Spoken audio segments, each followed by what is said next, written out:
Bueno, nosotros somos las residentes del Centro de Salud Campo de las Beatas, del área sur de Sevilla, y vamos a hablar de la institucionalización. En el índice, bueno, pues más que vamos a hablar de la introducción, los recursos públicos, las ventajas y desventajas y la situación actual. Es importante destacar que un 19% de la población tiene 65 años o más, que esto es debido al aumento de la esperanza de vida, ya que han mejorado las condiciones sanitarias, sociales y económicas, y también a un aumento de la supervivencia en patologías crónicas como EPOC, diabetes, hipertensión. En cuanto a los recursos públicos que el sistema andaluz de salud aporta, es importante destacar el sistema para la autonomía y atención a la dependencia, que a partir de ahora lo denominaremos con las siglas SAP, que se estableció en la ley del 14 de diciembre de 2006 y que se define como el conjunto de servicios y prestaciones económicas destinados a la promoción de la autonomía personal, a la atención y protección de las personas en situación de dependencia a través de servicios públicos y privados concertados que estén debidamente acreditados y que contribuya a la mejora de las condiciones de vida de los ciudadanos. Los requisitos para que una persona se beneficie de este sistema son encontrarse en una situación de dependencia en alguno de los grados establecidos, que serán los 2 y los 3, que hablaremos de ellos un poco más adelante, residir en territorio español, haberlo hecho durante 5 años y al menos 2 de ellos que sean justo anterior al momento en el que se solicita esta asistencia, y para los menores de 5 años el periodo de residencia se exige a quien ejerza la guardia y la custodia legal. Y en cuanto a los inmigrantes retornados, pues deberán de probar el periodo de residencia de 5 años en el país en el que estén mediante un certificado emitido por el Consulado Español de dicho país o bien mediante el certificado del Padrón de Personas Españolas Residentes en el extranjero.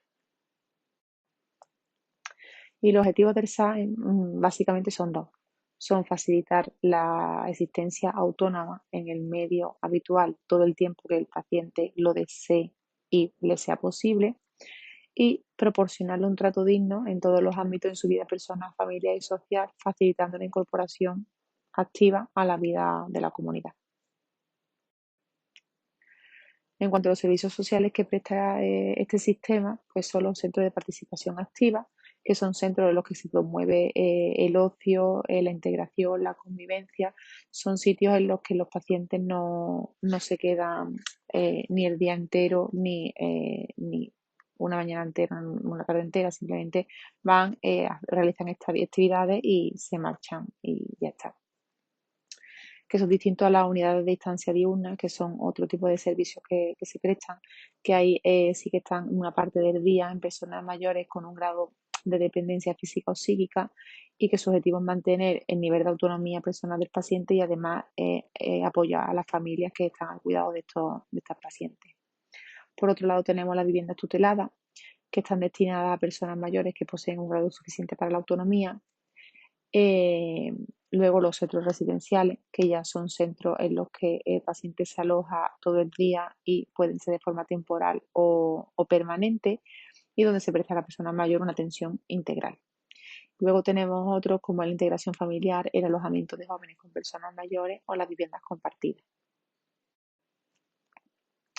Bueno, pues este servicio de atención residencial está destinado a personas mayores con un grado de dependencia severo, que es grado 2, o un grado de severo, gran severo, que es el 3. También a pacientes con estos grados de dependencia, pero que además tengan trastornos graves de la conducta. Y aquí, bueno, pues el baremo de dependencia se establece según un cuestionario que se realiza, y que según los puntos que obtengan ese cuestionario, pues tiene grado 1, 2 o 3. Y ya por último, para terminar esta parte de este tema de los recursos públicos, es importante destacar cuál es la función del médico de familia, y básicamente es realizar un certificado médico de las enfermedades infectocontagiosas. Y para realizar bien este informe es importante tener todos los diagnósticos actualizados y bien codificados para que después no haya problemas a la hora de realizar esta solicitud. Hola, mi nombre es Irene y os voy a hablar sobre las ventajas y desventajas de la institucionalización. Empezamos por las ventajas. Una de las mayores ventajas que ofrece la institucionalización es que aporta una mayor seguridad, ¿vale? Para los adultos que sufren problemas de salud o discapacidades, además de contar con un personal capacitado y un equipamiento especializado para ayudar a manejar problemas de salud específicos. Ayuda a un menor riesgo de caídas y lesiones, ¿vale? El personal puede tomar medidas para prevenir caídas y lesiones y además asegurarse de que los residentes usen dispositivos de asistencia como silla de ruedas, andadores, según lo que crea necesario. Y por otro lado, cuenta con este tipo de centros, cuenta con acceso ajustado a este tipo de pacientes. Hablamos de rampas, barandillas y pisos adecuados. Continuando con la seguridad, este tipo de centros ofrece una mayor protección contra el abuso y la explotación. Los adultos mayores que viven solos pueden ser vulnerables a cualquier tipo de violencia física, psicológica o patrimonial, y el personal está capacitado para detectar y prevenir el abuso y la explotación.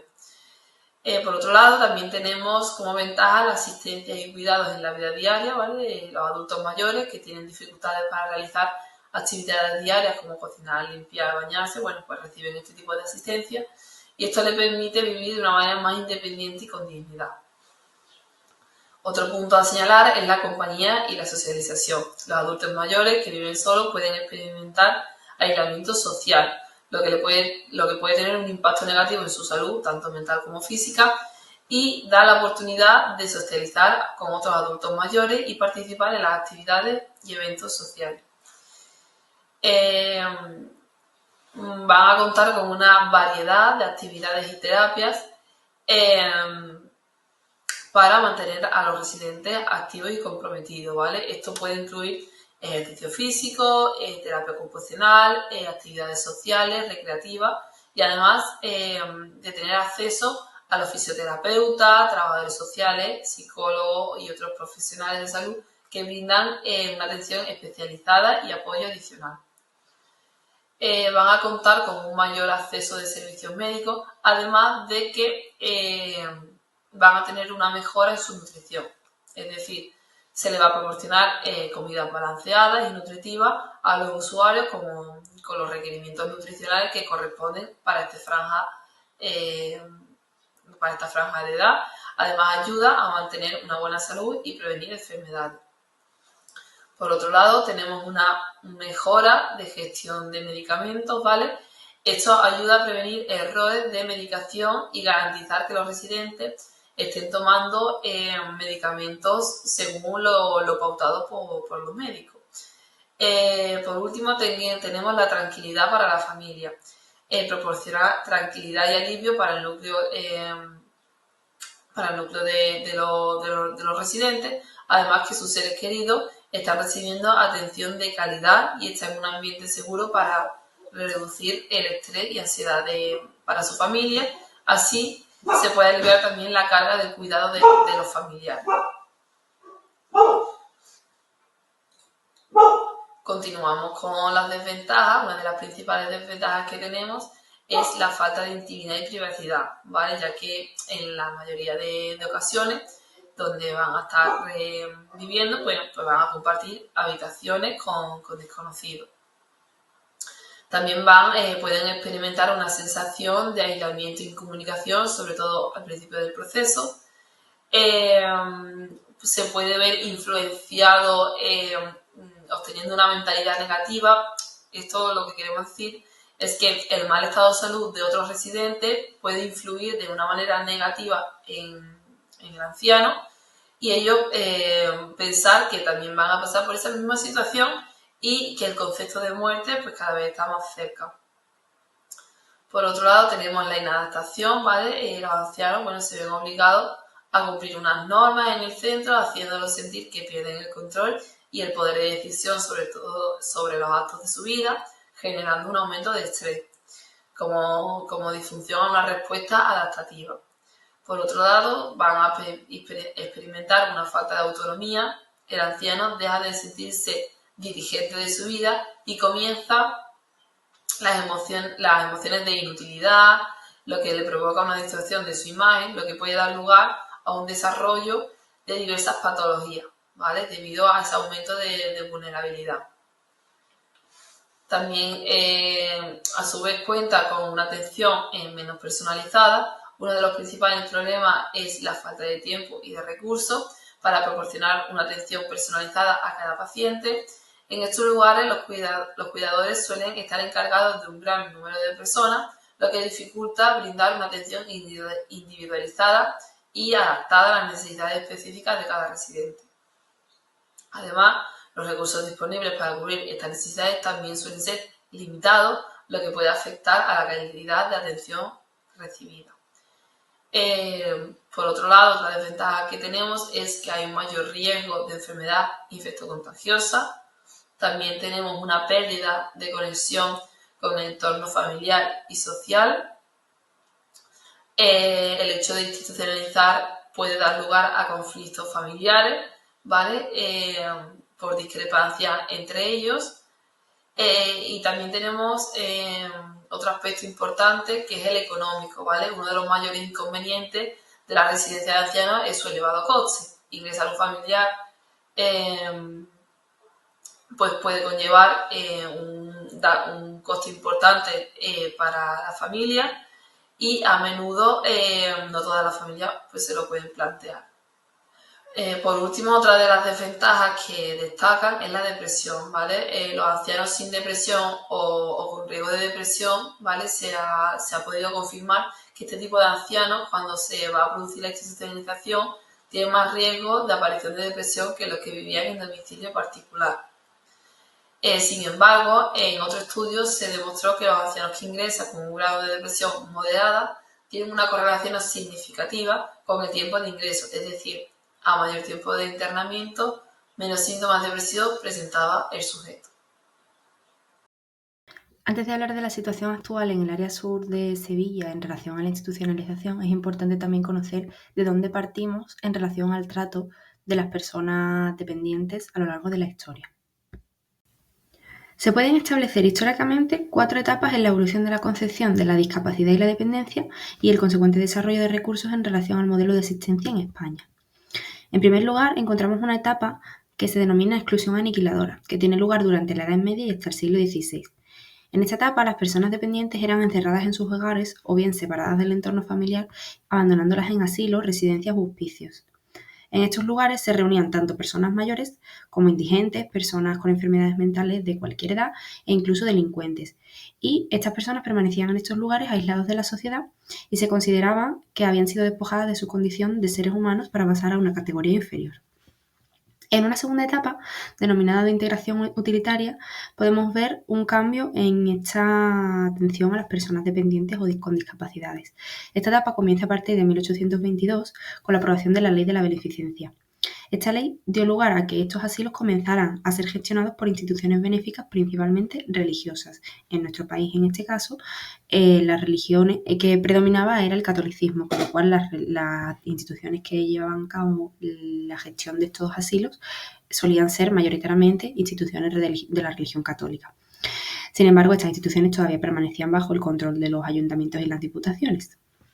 A raíz de esto, de la aprobación de la Ley de la Beneficencia, se crea una incipiente ayuda a domicilio que pretendía procurar que estas personas permanecieran en sus domicilios haciendo tareas o bien trabajando en las empresas familiares sin remuneración, permitiendo que de esta manera estas personas pudieran reintegrarse en cierta medida a la sociedad, haciendo que pudieran ser de nuevo útiles para la misma.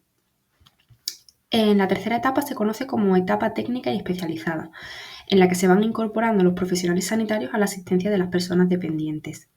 Este modelo se conoce también como el modelo médico rehabilitador y en él los profesionales se centraban en buscar tratamientos curativos que modificaran la discapacidad de la persona, su trastorno o su enfermedad, centrándose en esto y dejando a un lado la esfera social y, en definitiva, la esencia de estas personas como seres humanos, a los que se les denominaba dementes, seres errantes. En muchas residencias a día de hoy aún se actúa en base a este modelo tratando enfermedades y no a la persona en su conjunto. Por último, a partir de los años 80 se inicia la etapa de la accesibilidad, que se basa en los principios de inclusión y de normalización. Esta etapa se generó gracias a las reivindicaciones de los movimientos sociales que se organizaban y que reclamaban relegar la enfermedad o el déficit a una condición circunstancial y cambiando así el concepto de dependencia del ser al tener. Dejaban las personas de ser dependientes para tener una situación o una circunstancia de dependencia. De esta manera, la esencia de la persona pasaba a situarse en el centro del enfoque y se mantenía así con plenitud su consideración tanto a nivel de dignidad como de derechos, permitiéndose así que la persona participara de manera efectiva en las decisiones que se pudieran tomar para paliar sus limitaciones o sus circunstancias mediante los apoyos y los cuidados que se podían brindar desde la atención profesional, respetando así también su autonomía. En la actualidad, en España, casi el 20% de la población tiene 65 años o más, siendo esta edad a partir de la cual una persona pasa a considerarse mayor, por consenso. No todas las personas mayores se encuentran en una situación de dependencia, si bien es cierto que el porcentaje de personas mayores dependientes aumenta con la edad de las mismas. Para este colectivo se han creado 4 servicios sociales. Los servicios de atención domiciliaria, entre los que se destacan la teleasistencia y los servicios de ayuda a domicilio, los servicios de participación social o centros de mayores, los servicios de atención diurna o centros de día y los servicios de atención residencial, en los que el servicio que se ofrece es un servicio que pasa a ser el hogar de la persona que ocupa la plaza en esta residencia. De todos estos servicios son los centros de mayores los que cuentan con un mayor número de usuarios seguidos por el servicio de teleasistencia. Como podemos observar, la población que atienden son en su mayoría mujeres, observándose porcentajes de hasta un 75% de mujeres en relación al servicio de teleasistencia. Se destacan sobre todo los servicios de atención domiciliaria como la teleasistencia y la ayuda a domicilio en relación a la predominancia de mujeres que asisten o que cuentan con estos servicios. Por contra, los servicios de participación social, los centros de mayores, en estos servicios existe un mayor equilibrio entre el porcentaje de hombres y de mujeres que asisten a los mismos, como podemos ver en los datos que se dejan reflejados en la diapositiva. En esta gráfica podemos observar la comparación entre los datos registrados entre 2021 y 2022 que hablan del número de usuarios que participan en cada uno de los distintos servicios, en los que podemos ver que se mantiene el predominio de los centros de participación social como aquellos servicios más utilizados por la población mayor de 65 años en nuestro país. En relación a la situación actual de la población mayor de 65 años, en concreto en Andalucía, se puede caracterizar por distintos factores, distintas características, entre las que destacamos el crecimiento, la vivienda, la economía, los recursos o la asistencia. A la hora de hablar del crecimiento, en Andalucía, a fecha de 1 de enero del 23, la población mayor de 65 años era de más de 1,5 millones de personas. En los últimos 20 años en Andalucía se ha producido un incremento del número de personas mayores por varias razones. En primer lugar, se trata de una de las comunidades autónomas con un mayor crecimiento natural, con un envejecimiento de la población que se caracteriza por presentar un mayor porcentaje de población mayor de 65 años, con una disminución asociada de la población infantil o juvenil. De hecho, incluso en Andalucía en la población mayor de 65 años asciende hasta casi un 17%. De igual manera, también se ha producido un aumento en la esperanza de vida. Así, en 1997 la esperanza de vida oscilaba entre los 76 o 78 años de edad y 20 años después, en 2017, esta esperanza de vida había subido hasta los 80-82 años. Y por último, el crecimiento de la población mayor en Andalucía también se ha visto asociado a que Andalucía se encuentra entre las comunidades de destino de elección para la población mayor de 65 años extranjera para pasar sus años de jubilación. En relación a la vivienda, este aumento de la población mayor de 65 años en Andalucía ha hecho que se encuentre entre las comunidades autónomas con un mayor volumen de hogares unipersonales de personas mayores que son en su mayoría mujeres.